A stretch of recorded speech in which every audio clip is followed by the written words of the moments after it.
अस्सलाम वालेकुम and hello to all of you. आज हम सीखेंगे work done by variable force और work done by gravitational field. अब वेरिएबल फोर्स की कुछ एग्जांपल्स हमें कोट करनी पड़ेंगी कि जहां पे फोर्स की वैल्यू कांस्टेंट ना रहे, फोर्स की वैल्यू चेंज हो रही हो। इमेजिन करें कि आप एक स्प्रिंग को एक्सटेंड करें, एक्सपेंड करें, तो जैसे जैसे आप स्प्रिंग को एक्सपेंड करते जाएंगे आपकी लगाई गई फोर्स और स्प्रिंग की आपके हाथों के ऊपर फोर्स बढ़ती जाएगी। तो जबकि हमारे पास वर्क का जो फार्मूला है एफ डी कॉस थीटा, वो तो कांस्टेंट फोर्स के लिए, तो यहाँ पे वो फार्मूला कैसे अप्लाई होगा। एक और एग्जांपल लेते हैं कि रॉकेट ऊपर स्पेस में जा रहा है। अब जैसे जैसे वो जमीन से दूर होता जाएगा डिस्टेंस बढ़ता जाएगा और ग्रेविटी की फोर्स कम होती जाएगी। अब यहाँ पे वर्क हम कैसे कैलकुलेट करेंगे जबकि हमारे पास वर्क का फार्मूला वही है एफ डी कॉस थीटा, जिसमें फोर्स कांस्टेंट होनी चाहिए। तो ऐसी सिचुएशंस में जहाँ फोर्स की वैल्यू वेरिएबल हो, चेंज हो, वहां पे वर्क को कैसे कैलकुलेट किया जाता है आइए सीखते हैं।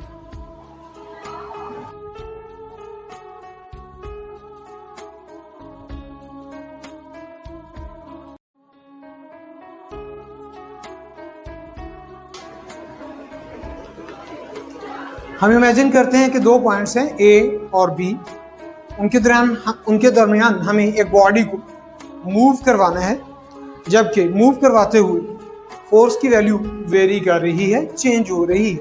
तो डायग्राम बनाते हैं।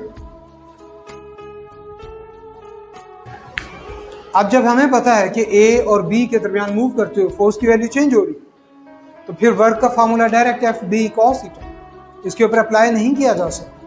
तो हम क्या करेंगे, हम इस पूरे पाथ के छोटे छोटे सेगमेंट्स बना लेंगे और वो सेगमेंट इतना छोटा होना चाहिए कि हर सेगमेंट के दौरान फोर्स की वैल्यू चेंज ना हो, ताकि उस सेगमेंट के अंदर अंदर फोर्स के लिए, वर्क के लिए उस फोर्स का formula F D cos theta apply किया जा सके। इसी तरह उसे अगला सेगमेंट लेंगे, उसमें भी फोर्स की वैल्यू कांस्टेंट इमेजिन कर लेंगे, उसका वर्क अलग कैलकुलेट कर लेंगे and so on so on so on. हम n सेगमेंट्स बना लेंगे पूरे पाथ और हर सेगमेंट का अलग वर्क निकालेंगे। आप समझ गए होंगे कि एंड पे उन तमाम सेगमेंट्स का जो वर्क होगा उनको ऐड करके हम टोटल वर्क निकाल लेंगे।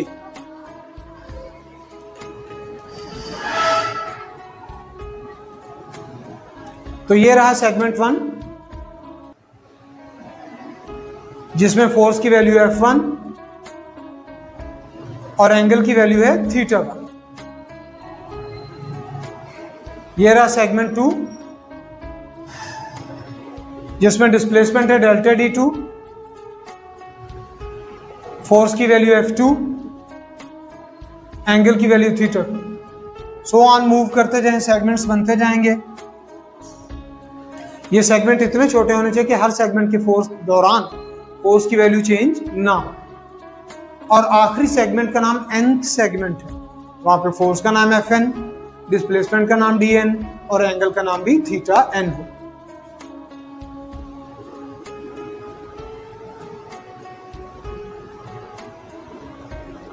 अब सारे सेगमेंट्स हमने बना लिए, इसको पैराग्राफ की शक्ल में या पॉइंट्स की शक्ल में आप साथ लिख लें, मैंने जस्ट डिस्क्राइब किया। अब आपको हर सेगमेंट का अलग अलग वर्क कैलकुलेट करना है। तो पहले सेगमेंट का वर्क कैलकुलेट करते हैं।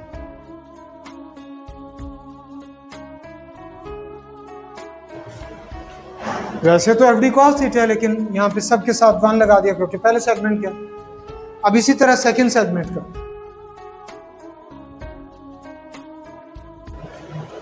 अब आपने सो ऑन लगा देना है, यानी इसी तरह चलते जाएं और आखिरी सेगमेंट का नाम n है तो वर्क Fn होगा।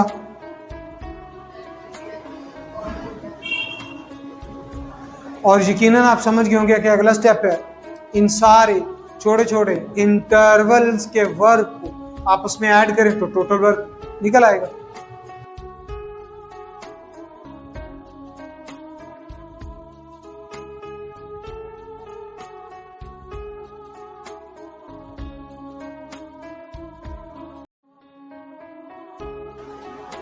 तो मैंने तमाम इंटरवल्स के वर्क की वैल्यू को यहाँ पे लिख दी।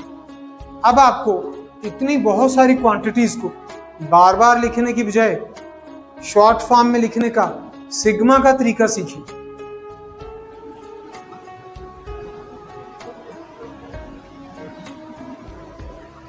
Sigma is the symbol of summation, add करना बहुत सारी सिमिलर क्वांटिटीज।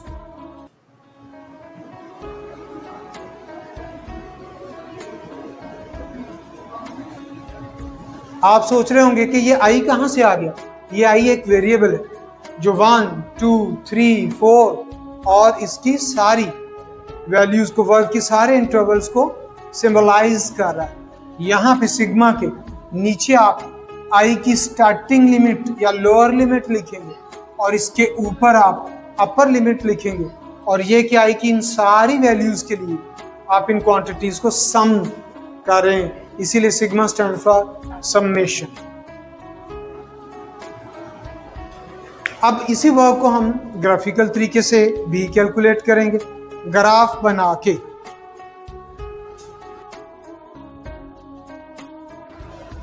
आपने गौर किया ग्राफ में मैंने एक्स एक्सिस पे डिस्प्लेसमेंट और वाई एक्सिस पे एफ कॉस थीटा बना दिया है, जबकि डिस्प्लेसमेंट पॉइंट ए से पॉइंट बी तक है। जिनको ग्राफ में जब शो करना है तो आपने लेट से यहाँ पे F1 cos थीटा 1 है, तो यहाँ पे फोर्स की value Fn cos theta n है। तो ये पूरा इंटरवल हम छोटे छोटे, पूरा पाथ छोटे छोटे इंटरवल्स में डिवाइड कर देंगे। यकीनन आप जान गए होंगे कि पहला इंटरवल डेल्टा D1, दूसरा इंटरवल डेल्टा D2 और आखिरी इंटरवल डेल्टा Dn होगा। अब इन इंटरवल्स को यहाँ पे भी ग्राफ में भी शो करने कि यहाँ से यहाँ तक जो फोर्स है वो F1 cos थीटा 1 होगी, और यकीनन अगले इंटरवल में जो फोर्स है वो F2 cos थीटा 2 होगी, और आखिरी इंटरवल की जो फोर्स है वो Fn cos थीटा n होगी। पहले इंटरवल का वर्क W1, ये W2 और आखिरी इंटरवल का वर्क Wn होगा। और I स्टैंड्स फॉर एनी, ये बीच में कोई एनी नंबर भी शो कर दे, इसे डेल्टा DI कह दे, इसके वर्क को WI कह दे और इसकी फोर्स को Fi cos थीटा I से शो कर दे। ये ग्राफिकल मेथड हो गया। अब इस ग्राफ के नीचे जो एरिया है वो किसको शो कर रहा है, वर्क को। पहला इंटरवल का वर्क, दूसरा इंटरवल का वर्क, आखिरी इंटरवल का वर्क, ये सारी स्ट्रिप्स का एरिया इंटरवल्स के वर्क को शो कर। और अगर आप सारे एरिया को एडअप कर दें तो ये किसको शो करेगा, टोटल वर्क किसको शो करेगा। अब आपको हमने तो इमेजिन करवाया था कि डिस्प्लेसमेंट इतनी स्मॉल लेनी है कि फोर्स की वैल्यू चेंज है ना हो, तभी तो इंटरवल्स बनाए कि हर इंटरवल के दौरान फोर्स की वैल्यू चेंज। लेकिन यहाँ पे हम देख रहे हैं कि फोर्स की वैल्यू अप डाउन हो रही है, बिल्कुल कांस्टेंट नहीं है। तो इसके लिए हमें क्या करना पड़ेगा, इसे हम कहते हैं फॉर मोर एक्यूरेसी। यानी अगर आप रिजल्ट को ज्यादा एक्यूरेट करना चाहते हैं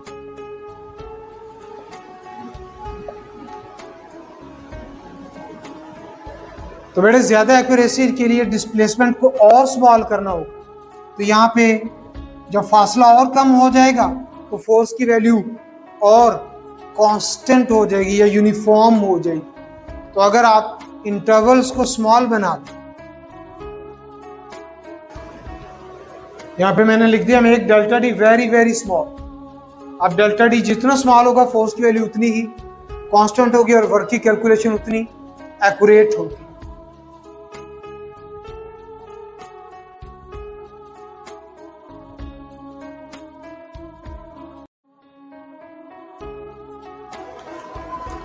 जी, तो अभी का हमारा टॉपिक है कंजर्वेटिव और नॉन कंजर्वेटिव फोर्सेस। कुछ फोर्सेस कंजर्वेटिव हैं, कुछ नॉन कंजर्वेटिव हैं। कैसे फर्क करेंगे, वर्क हमारी हेल्प करेगा कंजर्वेटिव और नॉन कंजर्वेटिव को फाइंड करना। कैसे, अगर तो वर्क पाथ पे डिपेंड ना करे तो वो फोर्स कंजर्वेटिव, और अगर पाथ पे डिपेंड करे तो वो नॉन कंजर्वेटिव फोर्स है।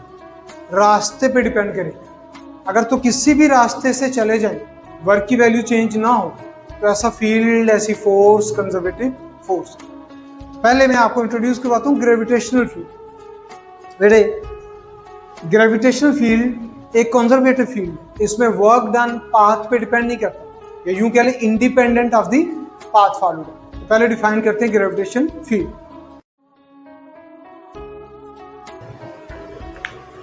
क्या है जी ग्रेविटेशन फील्ड? अर्थ के इर्द गिर्द वो रीजन जहां पे दूसरे ऑब्जेक्ट्स इसकी फोर्स ऑफ ग्रेविटी को एक्सपीरियंस करें, वो क्या कहलाता है? Gravitational field. Region around earth where other objects experience is gravitational force, यानी जहां तक फोर्स लगती है वो इसका ग्रेविटेशन फील्ड। क्या पता चला कि ग्रेविटेशनल फील्ड में ग्रेविटेशनल फोर्स लगती है, ये उसका सबूत है। अब हमने देखना है कि ग्रेविटेशनल फोर्स वर्क कर सकती है कि नहीं कर सकती। जीरो वर्क कब करती है, पॉजिटिव वर्क कब करती है, और नेगेटिव वर्क कब करती है, हम इसको ऑलरेडी जानते हैं। ध्यान से सुनो। पहले तो मुझे ये बताएं कि ग्रेविटी की फोर्स किस तरफ लगती है? डाउनवर्ड। इसका मतलब अगर बॉडी भी डाउनवर्ड है, फोर्स भी डाउनवर्ड हो, सेम डायरेक्शन, तो वर्क पॉजिटिव हो। यानी जब भी किसी बॉडी को ग्रेविटी डाउनवर्ड खींचती है तो वर्क ग्रेविटी का पॉजिटिव होगा। इसके बरक्स अगर कोई बॉडी ऊपर जा रहा है, ग्रेविटी डाउनवर्ड है, तो अब डायरेक्शन अपोजिट हो गई। अपोजिट डायरेक्शन की वजह से ग्रेविटी का वर्क क्या हो जाएगा? नेगेटिव। और अगर कोई बॉडी इस तरह मूव कर रहा है हॉरिजॉन्टल, जबकि फोर्स ऑफ ग्रेविटी डाउनवर्ड है, अब एंगल क्या होगा? 90 degree.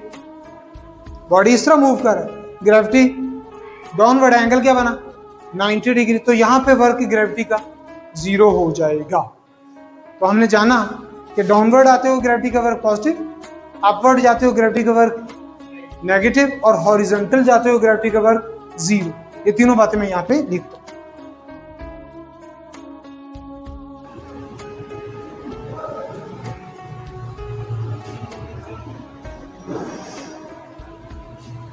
Body moves down,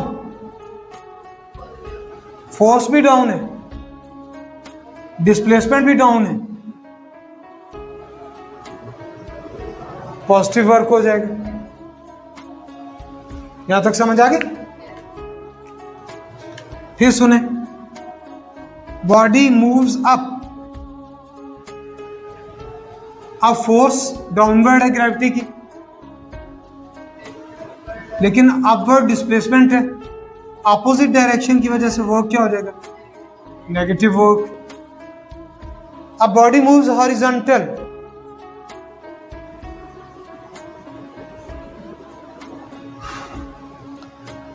horizontal move करते हुए एंगल क्या बन गया? 90 डिग्री। ठीक है, कैसे 90 बन गया? Force still downward, displacement horizontal, angle दोनों के दरमियान 90, वर्क क्या हो जाएगा? जीरो। अब हम इमेजिन करते हैं कि हमारे एक्सपेरिमेंट में एक बॉडी को हमें पॉइंट ए से यहां से उठा के पॉइंट बी तक लेके चलें। हम 3 मुख्तलिफ रास्तों से उसे ए से बी तक ले जाएंगे और वर्क कैलकुलेट करेंगे। तो डायग्राम बड़ी इंपॉर्टेंट होगी।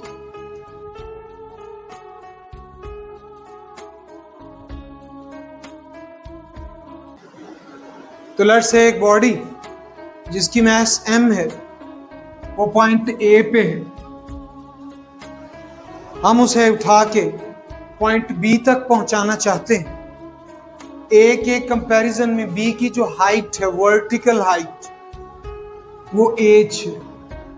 यहां पे भी यकीनन फिर h होगी, और ए का बी से जो हॉरिजॉन्टल डिस्टेंस है उसे आप d से रिप्रेजेंट कर। बॉडी की मास कितनी बताई बेटे? m मास। हम तीनों पाथ से बॉडी को पॉइंट ए से पॉइंट बी तक मूव करना चाह रहे हैं। तो सबसे पहले हम पाथ सिलेक्ट करते हैं ए सी बी। तो work done along path A C B, और चेक करते हैं कि वर्क की टोटल वैल्यू क्या निकलती है।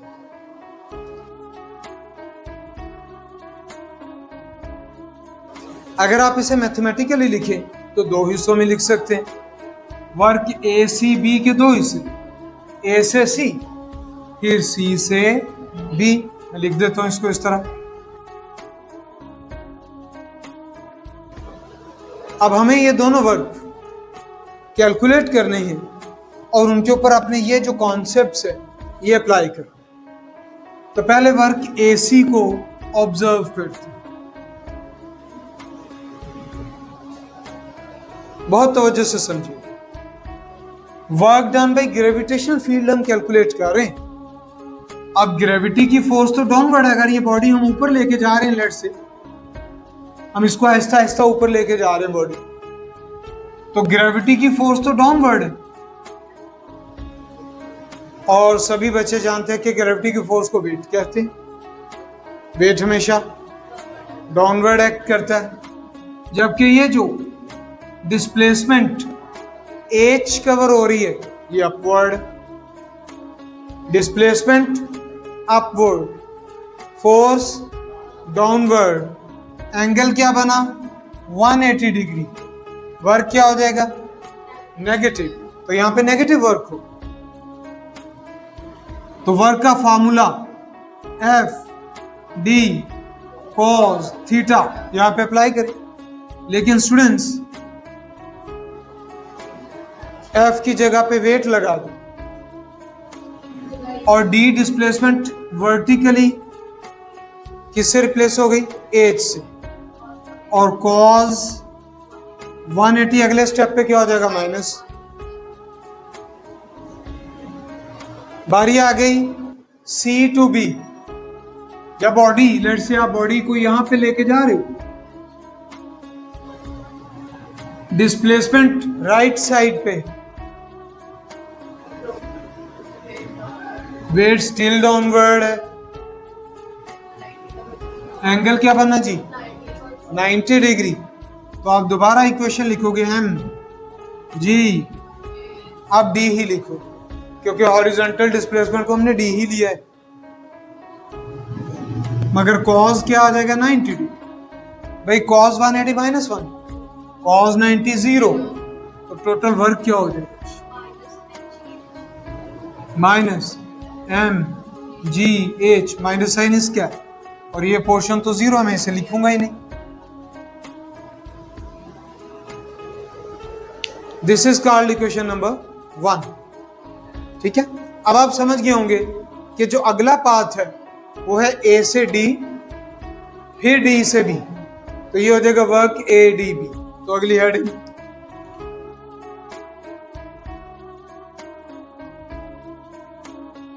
वर्क ए डी बी के दो हिस्से कर लें, वर्क ए से डी और फिर डी से बी।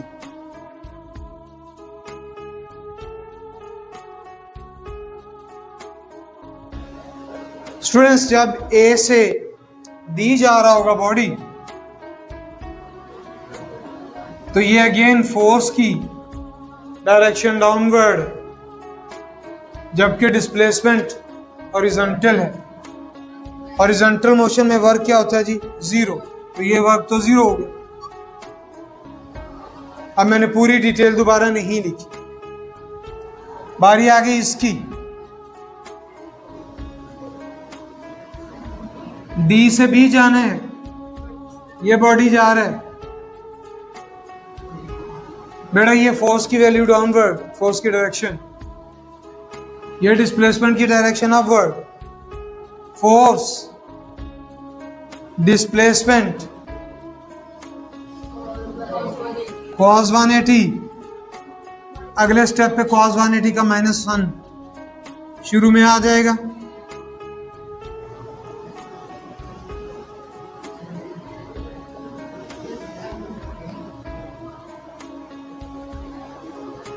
हमने देखा दोनों इक्वेशंस में आंसर सेम आ रहा है, दोनों इक्वेशन में आंसर सेम आ रहा है। अब हमें तीसरे रास्ते को स्टडी कर,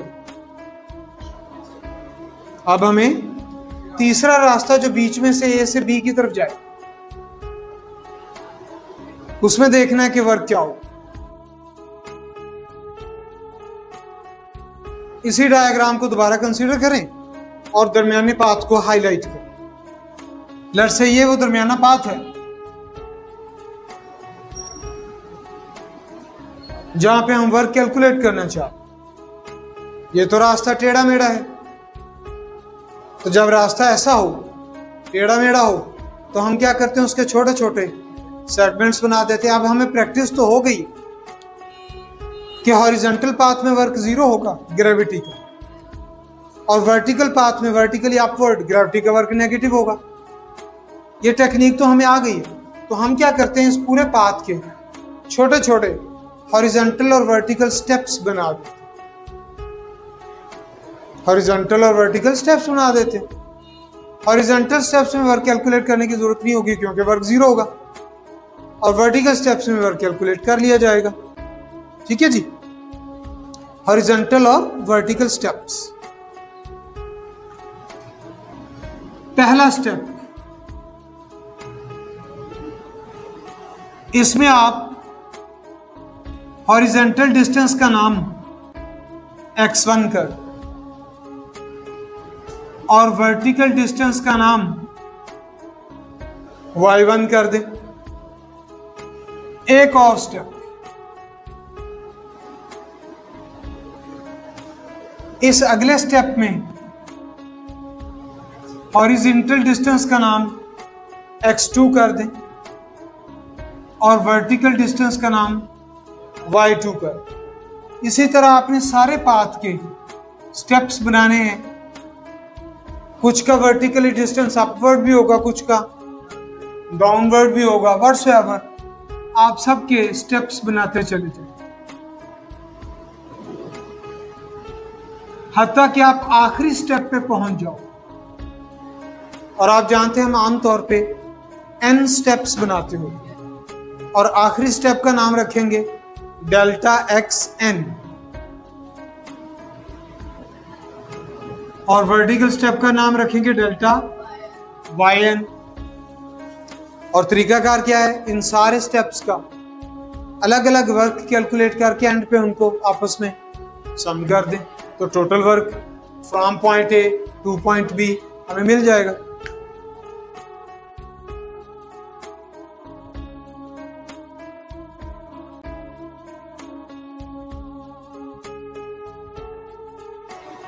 पाथ ए बी को हमने n हॉरिजॉन्टल और वर्टिकल स्टेप्स में डिवाइड कर।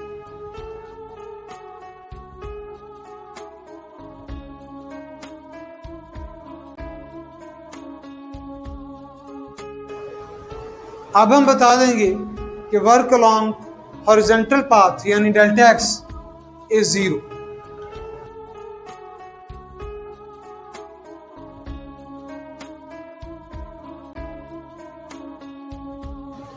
और उसकी रीजन भी हमने लिख दी कि theta is equal to 90 degree.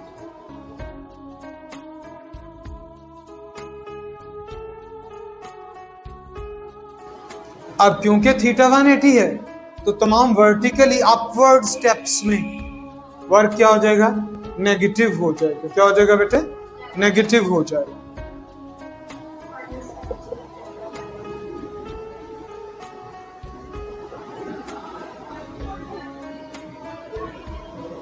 ये माइनस साइन कॉस 180 की वजह से आ रहा है। और अगर पहले स्टेप का वर्क है इस स्टेप का तो डेल्टा y1 आएगा।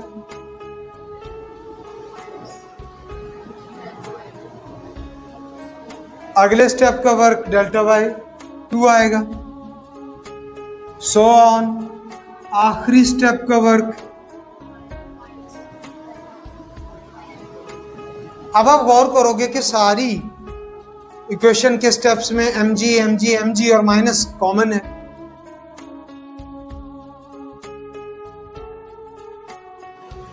अगर आप इन सारे वर्टिकल स्टेप्स को आपस में ऐड करोगे तो ये बनेगी हाइट।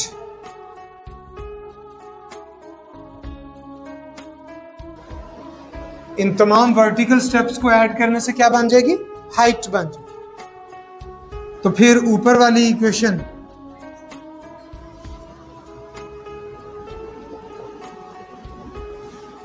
इन सब की जगह पे फिर एक बार हाइट आ जाएगा। और जब आप देखोगे कि इक्वेशन 1, इक्वेशन 2, इक्वेशन 3 सभी में आंसर सेम आ रहा है, तो आप कहेंगे कि वर्क तो हर पाथ पे एक जैसा आंसर दे रहा है। अगर हर पाथ पे वर्क का आंसर सेम आए तो ऐसा फील्ड, ऐसी फोर्स जिसने ये वर्क किया है, उसे कहते हैं कंजर्वेटिव फोर्स।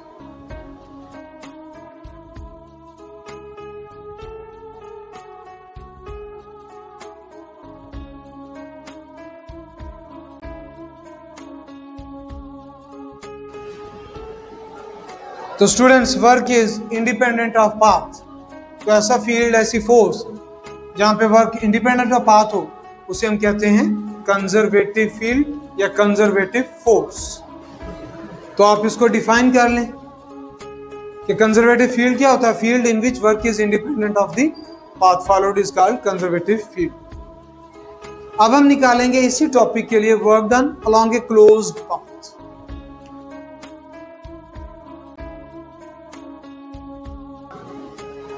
स्टूडेंट्स, क्लोज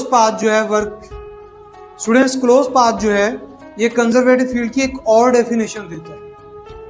क्या डेफिनेशन? कि अगर किसी close path total work done 0 हो जाए तो उसे भी कंजर्वेटिव फील्ड के।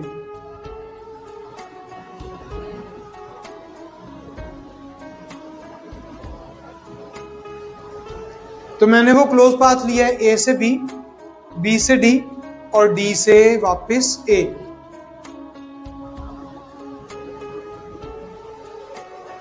ए से बी, बी से डी, डी से वापस ए।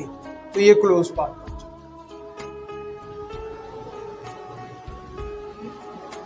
स्टूडेंट्स, हम work along A B D A के 3 टुकड़े कर। ए बी का वर्क जो हम कैलकुलेट कर चुके हैं ये अलग, बी डी ये हमने अभी कैलकुलेट नहीं किया। डी से बी वाला वर्क कैलकुलेट किया था, नीचे से ऊपर जाने वाला वो नेगेटिव था। ऊपर से नीचे आने वाला वर्क अभी हमने कैलकुलेट नहीं किया था, वो करेंगे। और फिर डी से ए।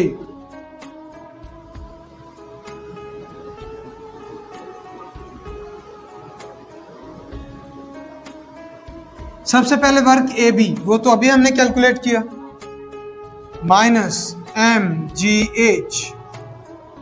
फिर students work B D, B D. भाई स्टूडेंट्स, जब डी से बी वर्क कैलकुलेट किया था वो माइनस एम जी एच आया था। ऊपर जाने वाला वर्क ग्रेविटी का नेगेटिव था, तो ऊपर से नीचे आने वाला वर्क ग्रेविटी का यकीनन पॉजिटिव होगा। और अगेन ये वाली डायरेक्शन हॉरिजॉन्टल है, डी से बी, तो हॉरिजॉन्टल मोशन में work done by gravity is 0। अब इन दोनों को आप ऐड करते हो तो अगेन आंसर क्या आ जाता है? 0 आ जाता है, जिससे हमें क्या पता चला कि work done along A close path is 0। ये कंजर्वेटिव फील्ड की एक और डेफिनेशन बन गई।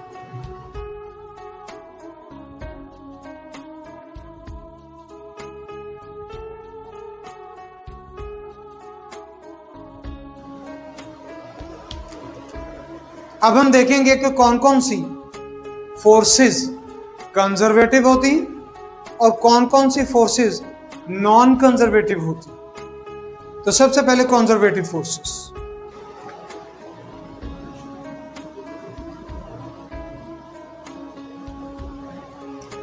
तो कंजर्वेटिव फोर्सेस कौन कौन सी है?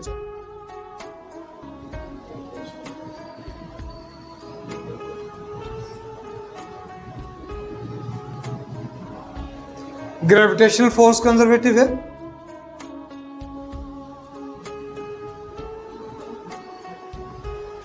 इलेक्ट्रिक फोर्स या आप इसे कूलम्स फोर्स भी कहते हैं।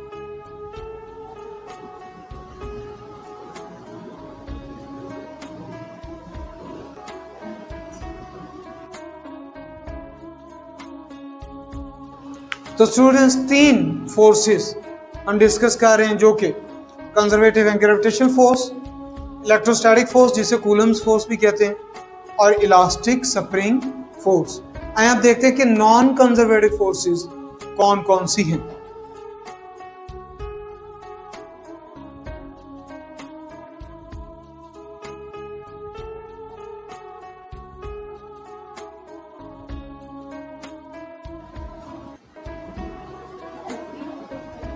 मोटर की या रॉकेट की। तो स्टूडेंट हमारे पास जो नॉन कंजर्वेटिव फोर्सेस हैं आप देख सकते हैं, एयर फ्रिक्शन या even sliding friction, tension, string की टेंशन, नॉर्मल फोर्स परपेंडिकुलर जो बॉडी के ऊपर लगती है, बॉडी किसी बॉडी के ऊपर डाउनवर्ड फोर्स लगाता है और ग्राउंड बॉडी के ऊपर अपवर्ड फोर्स लगाती है, नॉर्मल फोर्स। इसी तरह रॉकेट या मोटर या गाड़ी की जो प्रोपल्शन है, ये सब नॉन कंजर्वेटिव फोर्सेस।